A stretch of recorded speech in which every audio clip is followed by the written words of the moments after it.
Hi යාළුවනේ කොහොමද ඉතින්? ඔයාලා හැමෝම මගේ YouTube channel එකට සාදරයෙන් පිළිගන්නවා.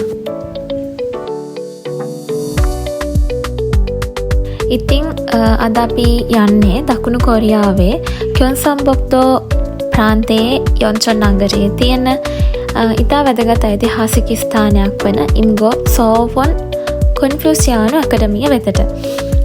ඉතින් ඇත්තට මේක මුලින්ම අපි ගිහින් නැහැ මේ පළවෙනි වතාවට ගියේ. ඒතකොට ඒ ආදි මට හිතුනේ මේ සමහර විට මාලිගාවක කොටසක් මොනාරි එහෙම වෙන්නේ නැති කියලා. ඇයි අපි ඩ්‍රාමා වල එහෙමනේ දැකලා තියෙන්නේ. ඊට පස්සේ හොයලා බලද්දි තමයි දැක්කේ මේක කොරියානු කොන්ෆියුසියානෝ අකාදමියක්. කොන්ෆියුසියානෝ අධ්‍යාපනය ලබා දෙන ස්ථානයක්.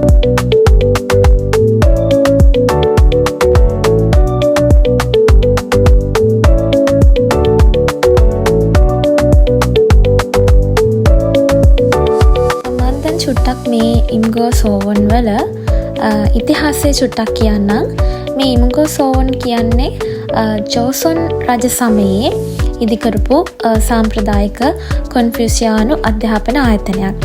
එතකොට ජෝසොන් රජ සමයේ කොන්ෆියුසියානු දර්ශනය තමයි කොරියාවේ ප්‍රධාන රාජ්‍ය දර්ශනය බවට පත්වලා තියෙන්නේ. එතකොට ඒ නිසා මේ සෝවොන් වගේ අධ්‍යාපන ආයතන බිහි වෙලා තියෙනවා. රාජ්‍ය නිලධාරීන් ඒ තෝරගැනීමේ විභාගවල කොන්ෆියුසියානු ඉගැන්වීම් ඉගැන්වලා තියෙනවා. පවුල, ගෞරවය සහ සදාචාරය වගේ ඒ සංකල්ප කොරියානු සංස්කෘතියට ගැඹුරින් බලපාලා තියෙනවා. ඉතින් මේ වගේ ස්ථානවල විද්වතුන් තරුණයන්ට අධ්‍යාපනය ලබා දීලා තියෙනවා. සදාචාරය, නායකත්වය සහ රාජ්‍ය පාලනය වගේ ඉගැන්වීම් සිදු කරලා තියෙනවා. ඉම්ගෝ සෝවොන් වල තියෙන තව විශේෂ දෙයක් තමයි يعني කොරියානු ඉතිහාසයේ ප්‍රසිද්ධ විද්වතෙක් සහ රාජ්‍ය නිලධාරියෙක් වූ ජොන් මොන්ජූගේ මතය සුරකීම සඳහා කියන්නේ ඔහු වෙනුවෙන් ඔහු පිළිබඳව තියෙනවා මේ ඔහුගේ ඉතිහාසය සම්බන්ධව. ඔහු 1337 සිට 1392 දක්වා ජීවත් වෙලා තියෙන අතර ගෝරියෝ රජවංශය බිඳ වැටිලා ජෝසොන් රජ සමය ආරම්භ වන අවස්ථාවේදී පවා ඔහු තම විශ්වාසය අතහැරලා නැහැ. ඒ කියන්නේ මේ ජොන් මොන්ජෝ කියන විද්වතා ගෝරියෝ රජවංශයේ අවසානයේ දක්වා විශ්වාසවන්තව සිටි විද්වතෙක් විදිහට තමයි ප්‍රසිද්ධ. එතකොට මේ කොරියානු ඉතිහාසයට අනුව ඔහුගේ මේ පක්ෂපාතීත්වය නිසාම ඔහු දේශපාලන ගැටුම් අතරතුර ජීවිතය අහිමි වුණත් ඒ හේතුවෙන්ම අද දක්වා ඔහු අවංකභාවය සහ විශ්වාසවන්තභාවය සංකේතයක් විදිහට සලකනවා. ඉතින් ඔහු පිළිබඳවත් මේ අධ්‍යාපන ආයතනයේ ඒ ඉතිහාසය පිළිබඳවත් තියෙනවා.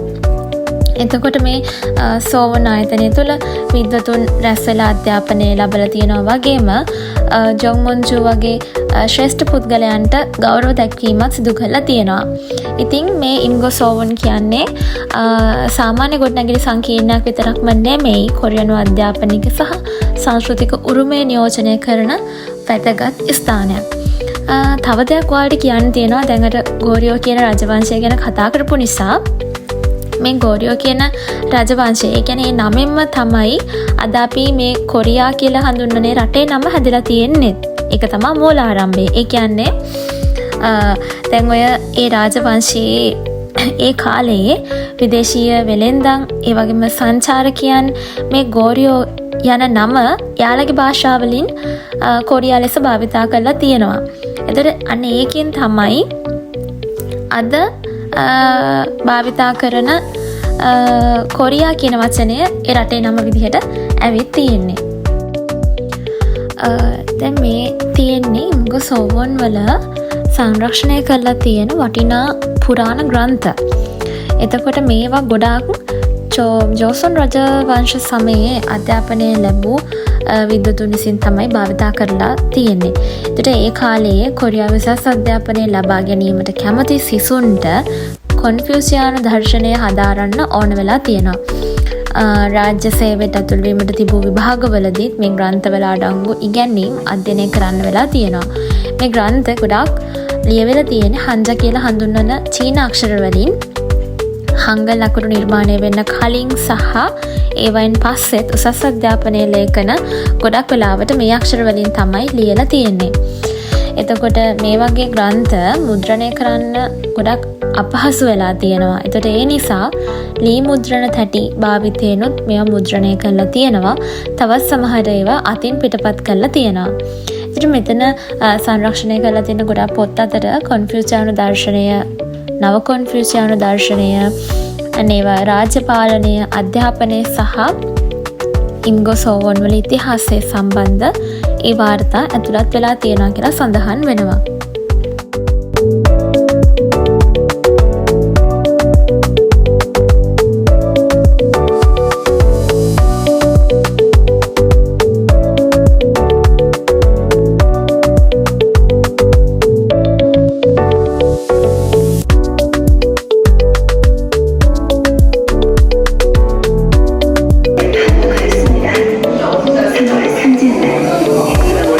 전 세계 고민을 해보고 싶다는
හරිම ලස්සනට මට නම් ඇත්තටම හරිම ආසයි මේ ලී වලින් හදලා තියෙන විදිය. එතකොට මේවා මේ ලී වලින් හදලා තිබුණත් හොඳට සංරක්ෂණය කරලා තියෙනවා.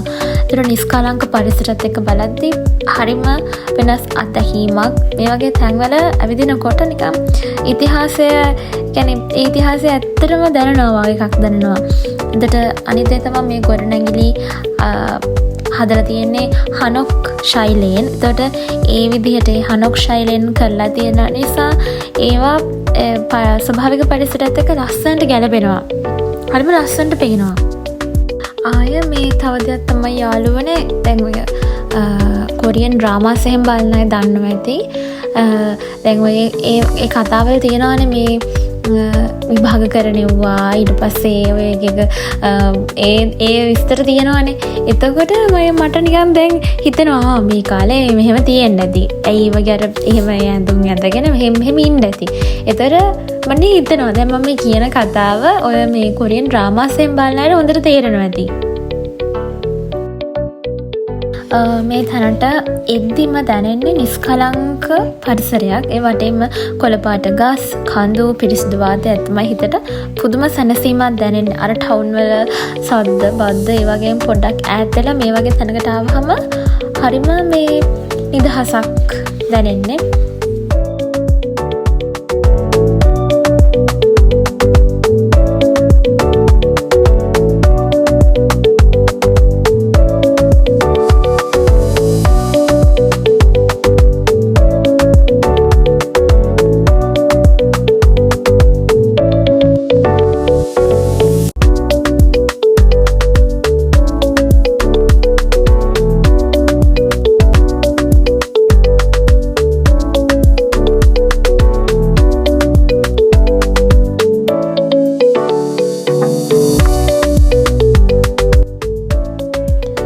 යාළුවනේ මෙන්න මේ තියෙන පඩිපෙළෙන් නැගලා ගියාම මෙතන තියෙන කන්දක්.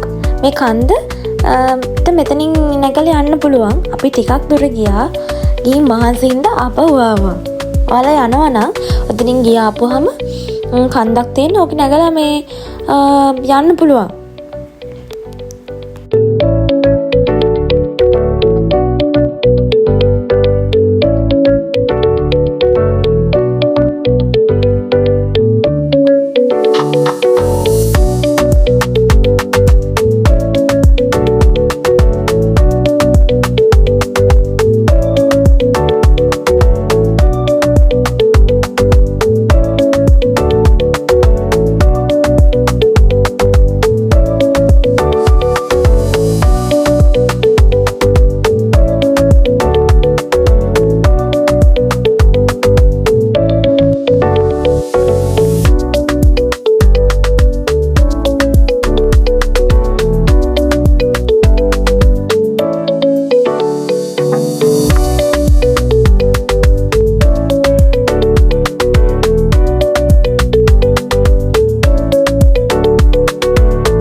දැන් අපි අන්න අර පේන තැනට යන්නේ. එතන මේ view point එකක් වගේ. එතකොට මෙතනද අපි ගියාට සමහර තැන් වලට තමයි යන්න පුළුවන්. හැම තැනටම යන්නත් බෑ. වහලා තිබ්බ ගොඩක් තැන්.